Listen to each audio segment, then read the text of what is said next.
Doctor stone संभवतः अद्वितीय anime में से एक है जिसमें अच्छे चरित्र डिजाइन, एक दिलचस्प कहानी है और यह काफी ज्ञानवर्धक भी है। इस शो के पहले ही 2 सीजन हो चुके हैं और इस साल तीसरा सीजन प्रसारित होने के साथ मुझे लगता है कि पिछले सीजन को फिर से देखने का यह बिल्कुल सही समय है।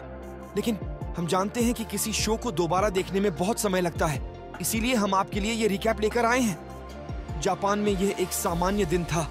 सब कुछ बढ़िया चल रहा था। सुहावना मौसम था, पक्षी चहचहा रहे थे और हर कोई कामकाज पर जा रहा था। ताइजू इस एनीमे के मुख्य पात्रों में से एक अपने क्रश युजुरिहा को कबूल करने का साहस जुटा रहा था।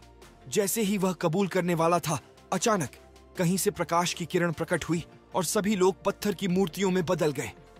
3000 साल बीत गए और केवल एक आदमी पत्थर की मूर्ति से बाहर निकला, सेनकू। एक चतुर लेकिन कमजोर इंसान जो ताइजू का दोस्त था और उसके साथ ही उसी स्कूल में पढ़ता था। वह वास्तव में होशियार था और विज्ञान में उसका काफी निवेश था।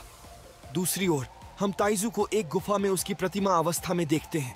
वह वहां था, इंतजार कर रहा था और तब तक इंतजार कर रहा था जब तक कि चमगादड़ से आया कुछ नाइट्रिक एसिड उस पर नहीं गिर गया, जिसके परिणाम स्वरूप ताइजू पत्थर की मूर्ति से मुक्त हो गया।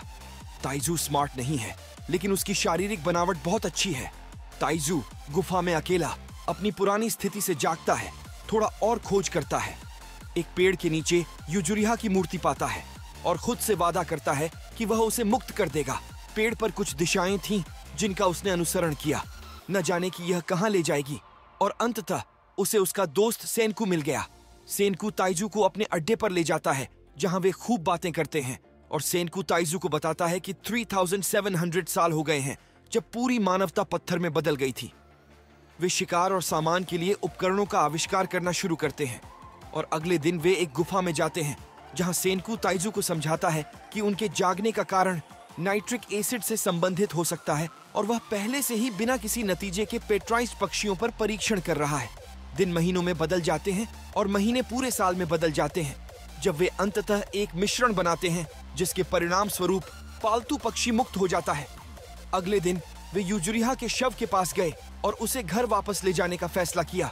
जब वे थे, शेरों का एक समूह उनका पीछा करना शुरू कर देता है, इसीलिए वे त्सुकासा नाम के एक किशोर पर तरल पदार्थ का उपयोग करते हैं जो शारीरिक ताकत के अलावा शेरों को तुरंत हरा देता है।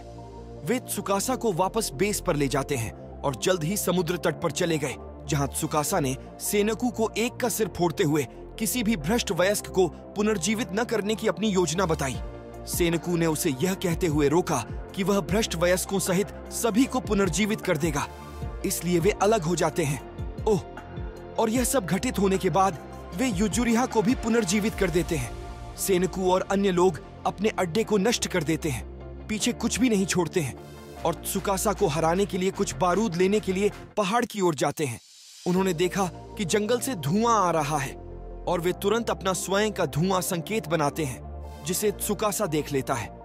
त्सुकासा वहां जाता है और युजुरिहा को बंधक बनाकर पुनरुद्धार तरल पदार्थ का नुस्खा मांगता है, जिसे सेनकू को यह जानते हुए बताना था कि त्सुकासा उसे वैसे भी मार डालेगा, भले ही वह नुस्खा बताए या नहीं। त्सुकासा सेनकू को एक प्रस्ताव देता है कि यदि वह विज्ञान छोड़ देता है तो त्सुकासा उसे नहीं मारेगा।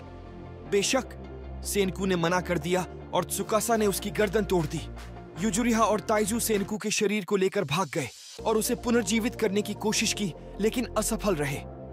उन्हें उस समय के पत्थर के अवशेष मिलते हैं जब सेनकू मूर्ति होने से मुक्त हो गया था और उस स्मृति को याद करते हैं कि यदि वे उस पर तरल डालते हैं तो यह सेनकू की गर्दन को भी ठीक कर सकता है। तो वे ऐसा करते हैं और यह काम करता है। सेनकू उन दोनों को जाने और त्सुकासा के अड्डे में घुसपैठ करने के लिए कहता है, क्योंकि त्सुकासा को लगता है कि सेनकू मर चुका है और यह सही मौका हो सकता है। सेनकू उस धुएं के संकेत के पास जाता है जिसे उसने पहले देखा था और कोहाकू नाम की एक लड़की को एक गिरे हुए पेड़ के नीचे पड़ा हुआ पाता है। वह उसे मुक्त करने में सफल होता है और जल्द ही कोहाकू सेनकू को अपने गांव ले जाता है जहां 2 लड़के किनरो और गिनरो उस पर हमला करते हैं, लेकिन कोहाकू उसे बचा लेता है। किनरो और गिनरो बताते हैं कि जब सेनकू बहुत सारे बुलबुले बनाता है तो किसी अन्य इंसान को गांव में लाना मना है। भ्रमित किनरो और गिनरो बुलबुले पर हमला करना शुरू कर देते हैं जब क्रोम घटनास्थल पर पहुंचता है और उन्हें बताता है कि बुलबुले सुरक्षित हैं और एक जादूगर लड़ाई में सेनकू को चुनौती देता है। क्रोम ने सोचा कि यह उसके लिए एक आसान जीत होगी, क्योंकि उसे नहीं पता था कि सेनकू वास्तव में कितना स्मार्ट है।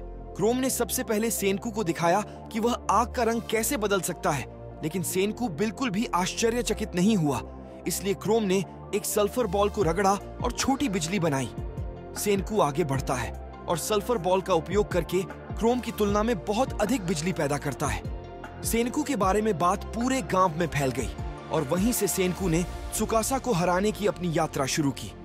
वह वहां अपना विज्ञान का साम्राज्य स्थापित करता है और शक्तिशाली साम्राज्य के खिलाफ युद्ध छेड़ता है।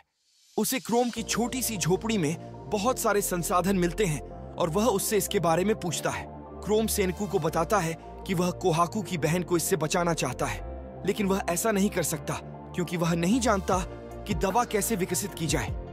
इस प्रकार वे दोनों सहयोग करते हैं और अपनी यात्रा शुरू करते हैं। सेनकू वहां बहुत सारे नए लोगों से मिलता है, जैसे एक बूढ़ा आदमी जो एक मास्टर लोहार है, एक युवा लड़की जो अपने सिर पर एक फल पहनती है, और उसने कोहाकू की बहन से भी शादी की है।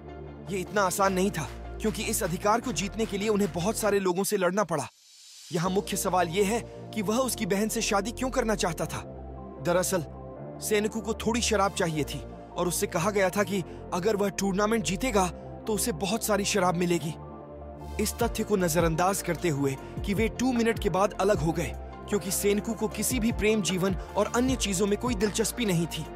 सेनकू वहां बहुत सी चीजें विकसित करता है, जैसे नए हथियार, बिजली, बल्ब और यहाँ तक कि कोका कोला भी। इस सब के बाद सेनकू को कुछ ऐसा पता चला जिसने पूरी एनीमे को बदल दिया। उसने क्या सीखा?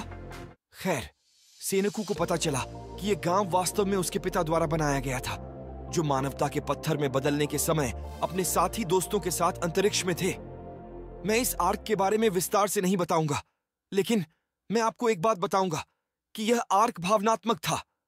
तो यह था डॉक्टर स्टोन सीजन 1 का संपूर्ण पुनर्कथन। सीजन 2 का पुनर्कथन आने वाला है, इसलिए बने रहें।